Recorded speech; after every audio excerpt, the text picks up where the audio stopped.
তারেক রহমান আসুক বা না আসুক, যে মায়ের মৃত্যু সজ্জায় আসতে পারে না, সে ইলেকশনে কেমনে আসবে? যে তার মায়ের মৃত্যু সজ্জায় মায়ের কাছে আসতে পারে নাই, এরকম কাপুরুষ লোক কি করে আসবে? সে তো জাতীয় নেতৃত্ব দেওয়া সকল প্রকার যোগ্যতা হারিয়ে ফেলেছে। তার তো এখন দলেরও সভাপতিত্ব চেয়ারপারসনকে ছেড়ে দেওয়া উচিত। এটা ডক্টর মুশাররফ সাহেব হোক, বা আমাদের মির্জা ফখরুল ইসলাম আলমগীর হাতে হোক, বা দরকার বলে সালাউদ্দিনের হাতে হোক, উনি দলের দায়িত্বভার দিয়ে দেওয়া উচিত। দল এখান থেকে করতে হবে। ওনার মা অসুস্থ, মা বাঁচবে না কিনা মরবে এটা ওনার চিন্তা নাই। এখন পর্যন্ত নির্বাচনের শিডিউল ঘোষণা হয় নাই। আর আজকে যে ৬৭টা আসনে, কতগুলো আসনে মনোনয়ন চূড়ান্ত করা হয় নাই, সেইগুলা মনোনয়ন চূড়ান্ত করেছে। তাহলে এগুলা কি তারেক রহমানের সঙ্গে আলোচনা করা ছাড়া হয়েছে? যে লোকের মা মারা যাচ্ছে সে এখনো নির্বাচনে নমিনেশন দিয়ে বেড়াচ্ছে, এখনো ব্যবসায়ী ধান্দা করে বেড়াচ্ছে। আমরা তো জানি এটার পিছনে কত টাকা কে কত খরচ করেছে এই নমিনেশনটা পাওয়ার জন্য। সেটা সব মানুষ জানে, বাংলাদেশের মানুষ জানে, যাদেরকে নির্বাচনটা কয়েকজন লোককে আসন দিয়েছেন। আজকের দিনে কি করে দিলেন, যেখানে দেশের মধ্যে খালেদা জিয়া, এরা কি 5 দিন 7 দিন অপেক্ষা করতে পারতো না? এখনো তো নির্বাচনের শিডিউল ঘোষণা হয় নাই। এত চালাক হয়ে গেছেন আপনারা, সরকারকে বোঝাচ্ছেন যে আমরা নির্বাচনের জন্য প্রস্তুত, যাই কিছু হোক, দেশের মধ্যে খালেদা জিয়ার যাই কিছু হোক না কেন, আমরা নির্বাচন করতে দৃঢ় প্রতিজ্ঞ, নির্বাচন আপনাকে করতে হবে, এই কথা বোঝাতে চাচ্ছেন। আজকে নমিনেশনটা প্রকাশ করে আপনাদের লজ্জা থাকা উচিত। এটা দলের প্রধান যিনি নাই, আর আপনি বলতেছেন উনি না থাকলে নির্বাচন কেমন হবে? ওরা তো নির্বাচন করতে আছে, দল তো নমিনেশন দিয়ে দিছে। দলের প্রধান কি বাংলাদেশে আছে? সে তো আসে নাই, সে বলছে বাংলাদেশে আসবো না, আমি আসতে পারবো না, আমি অন্য দ্বারা নিয়ন্ত্রিত। তারপরে আর কি আছে বলো এখানে? তাহলে এখানে এই প্রশ্ন তো অবান্তর, আপনি এই প্রশ্ন করতে জানেন কেন? বস্তু হলো সে তারেক আসুক বা না আসুক, দেশে নির্বাচন যদি সরকার চায় তা নির্বাচন হবে। এই দলের জন্য এক চেয়ে দুঃখজনক দুর্ভাগ্যজনক কিছু আছে? 36টি মানুষকে খুশি করতে গিয়ে আজকে আপনি সারা বাংলাদেশের মানুষকে আহত করলেন, ভোটারদেরকে আহত করলেন। ভোটারদের কাছে আপনাদের নগ্ন চেহারা ফুটে উঠলো যে আপনাদের কাছে ক্ষমতায় যাওয়াটাই মূল লক্ষ্য।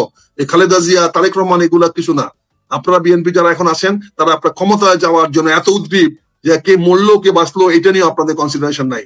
এটাই নগ্ন চিত্রটা বাংলাদেশের জনগণের সামনে তুলে ধরা হলো।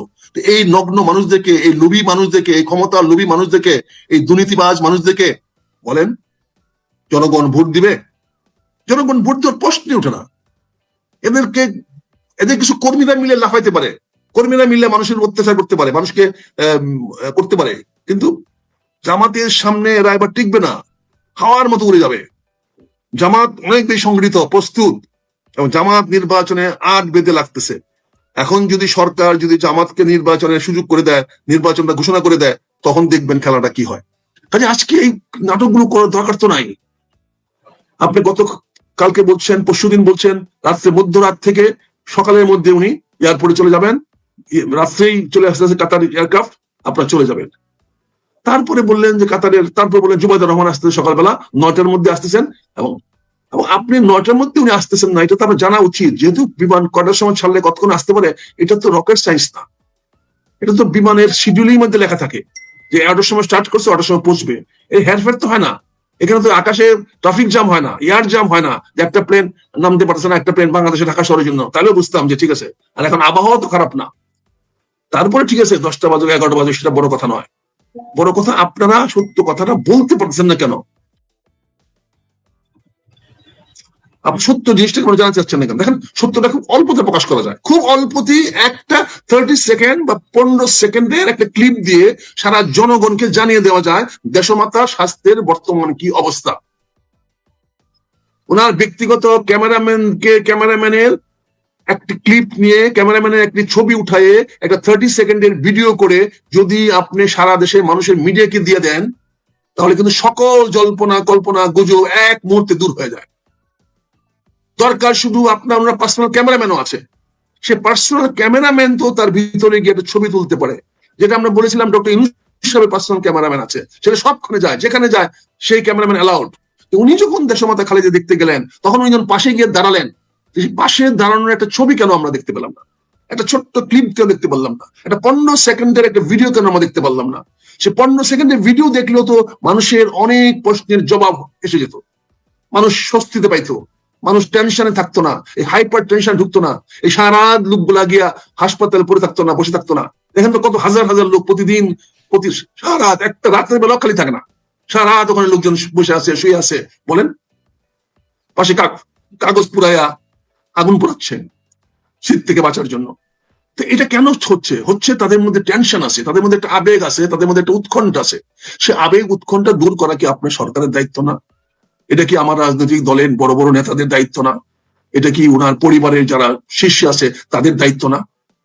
তাহলে এই কাজটা যদি আপনার করেন, আর তো কিছু বলার দরকার নাই, কারো কথাই তো বলার নাই। আপনি প্রতি 6 ঘন্টা পর পর একটা 30-15 সেকেন্ডের একটা ভিডিও ক্লিপ করে ওনার ব্যক্তিগত ক্যামেরাম্যানকে দিয়ে ছেড়ে দেন। দেখেন বাংলাদেশের মানুষ কিভাবে এটাকে গ্রহণ করে এবং মানুষ কত দোয়া করবে। দেখেন মানুষ তখন কনফিউজ হয়ে যাচ্ছে, কিসের জন্য দোয়া করব? আমাদের দোয়া যদি কবুল না হয়, মানুষ তো দোয়ারও একটা নিশ্চয়তা চায় যে দোয়া করলাম অত কোনো কাজে লাগলো না, তাইলে এখন মানুষ তো আদারওয়াইজ আপনি বাঁচার জন্য দোয়া করেন নাই, হয়তো অন্য কিছুর জন্য দোয়া করেছেন। এটাও তো হতে পারে, মানুষের মধ্যে কল্পনা আসতে পারে। আমি সম্ভাবনার কথা বলছি, আমি বিকল্প চিন্তার কথা বলছি। চিন্তা কোনো সময় এক হয় না, চিন্তার বিকল্প চিন্তা থাকে। মানুষ সবাই একমুখী দেখে না, সবাই একমুখী চলে না, সবার সামনে মানে সামনে না, কারো পিছন কারো সামনে। কাজে এটা আমাদের জানতে হবে, বুঝতে হবে, এটা আমাদের রিয়েলাইজ করতে হবে অন্তঃস্থল থেকে। কাজে আপনারা এই যে গুজব ছড়ানোর ব্যবস্থা করছেন, এই বিমান ত্রুটি দেখা দিয়েছে, উনি আসলে আজকে চলে যাবেন, কালকে পর্যন্ত বলেছেন যে জুবাইদুর রহমান আসবেন, 1 ঘন্টা বাসায় রেস্ট করবেন, তারপরে উনি আসবেন, উনি এসে দেখে তারপরে এয়ারপোর্টে নিয়ে যাবেন এবং ওনারা চলে যাবেন। বলেন সাধারণ ছেলেরা আমাদের কথা বলে, যারা আমাদের আশেপাশে বসে আছে, সাধারণ ছেলেরা বলে স্যার এটা কি করলো, স্যার এই টেলিভিশন এটা কি বললো, আর বাস্তব দেখেন স্যার কি হইতেছে। এই যে মানুষকে আপনি কিভাবে শান্ত করবেন? তাদেরকে মামলা মোকদ্দমার ভয় দেখায়, কথায় কথায় তাদের নামে মামলা দিয়ে দেয়, কথায় কথায় তাদের নামে বিভিন্ন কার্যক্রম নিয়ে তাদের চ্যালেঞ্জ করা হয়। আমি বিনয়ের সঙ্গে বলতে পারি, সশস্ত্র বাহিনী এদেশের একমাত্র দেশপ্রেমিক, যারা রাষ্ট্র কাঠামো সঠিক রাখার জন্য প্রতিষ্ঠা করা হয়েছে। দেশের সার্বভৌমত্বের প্রতীক সেনাবাহিনী, সার্বভৌমত্বের প্রতীক বিমান বাহিনী, সার্বভৌমত্বের প্রতীক আমাদের নৌবাহিনী।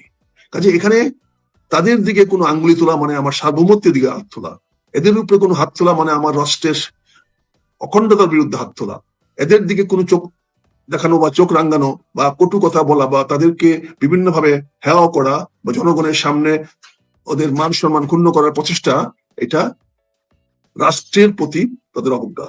তারা রাষ্ট্রকে অস্বীকার করে যখন এই সমস্ত আমার সশস্ত্র বাহিনীর বিরুদ্ধে তারা কথা বলে, তারা রাষ্ট্রের সার্বভৌমত্ব স্বীকার করে, রাষ্ট্রের অখণ্ডতাকে অস্বীকার করে, কিন্তু তারা একবারও জানে না যে সশস্ত্র বাহিনী ছাড়া কোনো দেশের সার্বভৌমত্ব রক্ষা হয় না, কোনো দেশের অখণ্ডতা রক্ষা হয় না। এই দুইটা করতে হলে দেশের সশস্ত্র বাহিনী প্রয়োজন। সশস্ত্র বাহিনী বেসামরিক কর্মকর্তাদের, বেসামরিক প্রশাসনকে সাহায্য করে, যা আজকে গত 15 মাস ধরে করে আসতেছে অত্যন্ত দক্ষতা এবং বিচক্ষণতার সঙ্গে।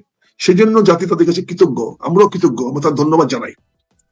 আজকে দেখেন দেশমাতা খালেদা জিয়ার জন্য এসএসএফ দেওয়া হয়েছে।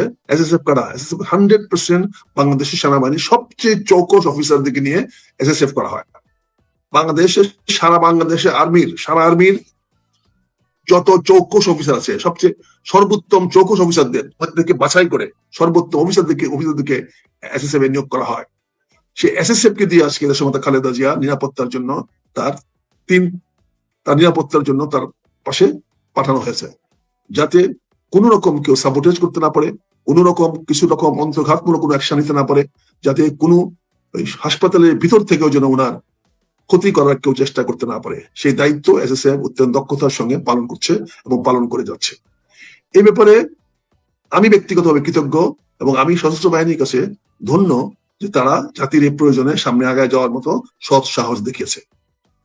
আমরা এবার আসি দেশমাতা খালেদা জিয়ার স্বাস্থ্য নিয়ে আমরা কথা বলবো না। আমি অনেক সম্ভাবনার কথা বলেছি। আমি কায়মন বাকি বিশ্বাস করি আমার প্রতিটি সম্ভাবনা মিথ্যা বলে প্রমাণিত হোক। আমি যে সম্ভাবনাগুলো কথা বলেছি সেই সম্ভাবনাগুলো যেন অবশ্যই মিথ্যা প্রমাণিত হোক। আমি আল্লাহর কাছে শুকরিয়া জানাবো। আমি আল্লাহর কাছে আমি বলবো যে আল্লাহ, আমার যে কথা বলেছিলাম তুমি আজকে তোমার কেরামতি দেখিয়েছো, তোমার সেই আল্লাহর যে শান, আল্লাহর যে দয়া তুমি দেখিয়েছো দেশমাতা খালেদার উপর, আমি ধন্য, আমি কৃতজ্ঞ। আমি আল্লাহর কাছে মাথা নত করে বলবো, আল্লাহ তোমার এই কৃতজ্ঞতা আমি জীবনেও কোনোদিন শোধ করতে পারবো না। আমি আল্লাহ তোমার কাছে ঋণী হয়ে গেলাম। আমি তো পাপী মানুষ, বেহেশতে যাওয়ার তো সুযোগ আমার নাই, কাজে সেটা নিয়ে আমি চিন্তা করি না। তারপরেও আমি মনে করি আল্লাহ, যদি আমার কথাগুলাকে মিথ্যা প্রমাণিত হয় আমি ধন্য হব। আল্লাহ আপনার কাছে আমি কৃতজ্ঞ থাকবো। এবার আমরা আসি কাতার বিমান 24 ঘন্টা ধরে ত্রুটি হয়ে পড়ে আছে। আমি জানি না দেশের সরকার, প্রশাসন বা রাজনৈতিক দলগুলো জনগণকে কি মনে করে। জনগণ কি তাদের ন্যূনতম বুদ্ধি মেধাও নাই? বুদ্ধি মেধা নয়, তারা শিক্ষিত না হতে পারে, তারা তথাকথিত বিভিন্ন বিষয়ে রবীন্দ্রনাথের কবিতা মুখস্থ না করতে পারে। এখন আমাদের কোরআন শরীফ বা তার আয়াতগুলো সে মুখস্থ করতে না পারে, তাহলে কি সে কি মুসলমান না? সে যদি কোনো কবিতা